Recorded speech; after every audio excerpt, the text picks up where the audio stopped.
Okay. Action. Action. Assalamualaikum warahmatullahi taala wabarakatuh. Dan selamat petang. Saya daripada kumpulan 7 akan membentangkan tentang pemeliharaan sungai dan kepentingannya. Jadi sungai adalah elemen kepada alam sekitar yang penting kepada manusia. Sejak dulu lagi manusia mempunyai hubungan yang rapat dengan sungai kerana sungai berfungsi sebagai alat pengangkutan dan perhubungan,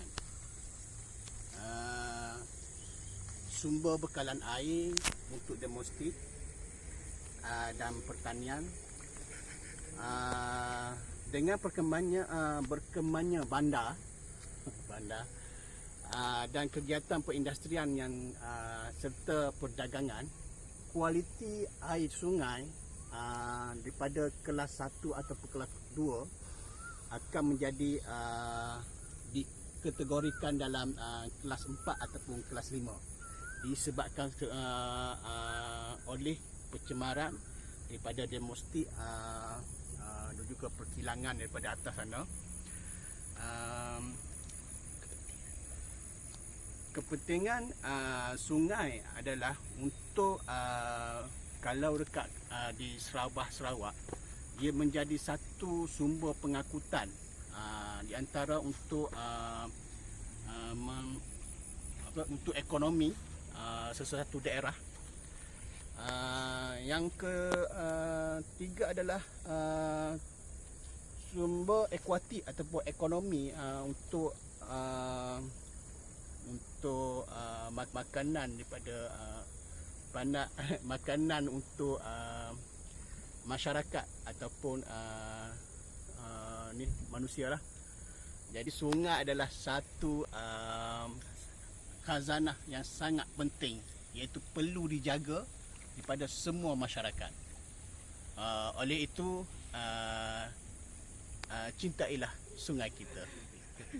Pencemaran adalah sesuatu yang sekarang dikira amat meruncing di negara kita. Ini adalah disebabkan beberapa faktor yang dapat dikenalpasti oleh pihak kerajaan. Pencemaran sungai boleh dikatakan sesuatu yang amat kritikal dalam negara kita ini, menyebabkan kualiti air sungai semakin lama semakin merosot. Jadi pihak kerajaan telah dapat mengenalpasti kadar pencemaran itu dengan membahagikan sungai-sungai ini kepada beberapa kelas, iaitu daripada kelas 1 sehingga kelas 5. Kelas 1 adalah apabila air sungai itu sendiri dapat diambil, dapat digunakan tanpa sebarang rawatan. Walau bagaimanapun, jika kita pergi ke kelas 5, air tersebut dianggap kategori mati, dan pada kebiasaannya air tersebut sudah mencapai warnanya sudah hitam, di mana tidak ada lagi kehidupan yang dapat hidup dalam sungai tersebut.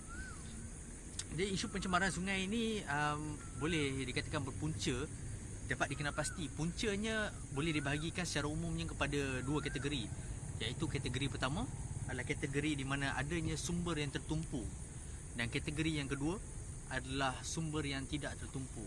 Sumber yang tertumpu misalnya adalah seperti keluarnya sisa-sisa tercemar daripada kilang-kilang, di mana kita dapat pastikan bahawa pencemaran itu datangnya daripada sumber yang tertumpu tersebut. Dan contohnya lain adalah seperti pelepasan sisa kumbahan daripada loji-loji kumbahan tanpa adanya rawatan yang sempurna. Jadi satu lagi pula kategori kita anggap sebagai sumber yang tidak tertumpu, misalnya seperti pembalakan. Biasanya sungai-sungai di Malaysia seperti yang kita lihat sungai di sini, ia adalah yang memiliki kekeruhan yang tinggi. Kekeruhan ini tidak dapat dikenal pasti dari mana datangnya.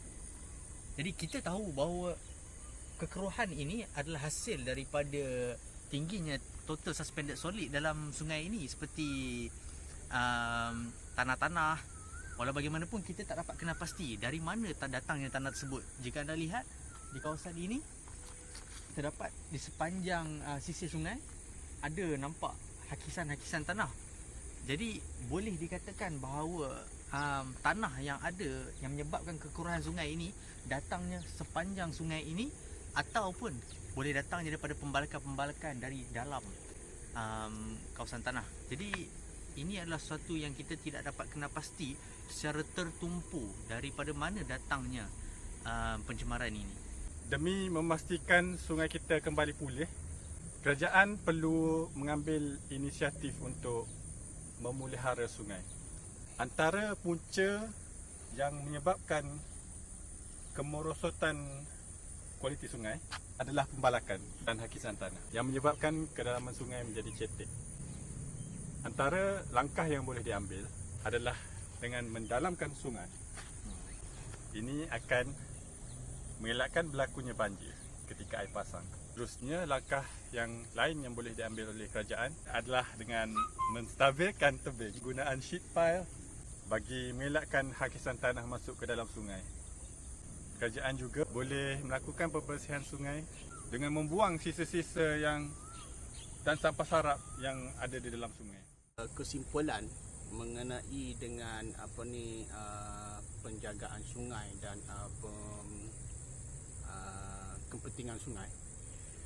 Jadi sungai adalah amat penting kepada semua lapisan masyarakat dan seluruhan manusia. Jadi untuk kita seharusnya menjaga sungai dari segi kebersihannya, dari segi warna, kualiti air, apa semua kita kena jaga. Masyarakat perlu sedar bahawa sungai adalah amat penting. Sebabnya kerajaan telah mengkaji di Malaysia ni terdapat 16 batang sungai yang sudah mati ataupun yang terlalu dianggap macam sungai tu dah mati. Ada 16 batang sungai kat Malaysia ni dah mencapai kelas 5. Jadi kerajaan telah memperuntukkan untuk pembaikan satu batang sungai hampir 400 juta setiap tahun. Jadi dengan ini masyarakat perlu mengambil iktibar supaya ekonomi kita tidak tertumpu pada sungai sahaja. Oleh itu kita seharusnya menjaga dan mencintai sungai kita. Sekian, terima kasih.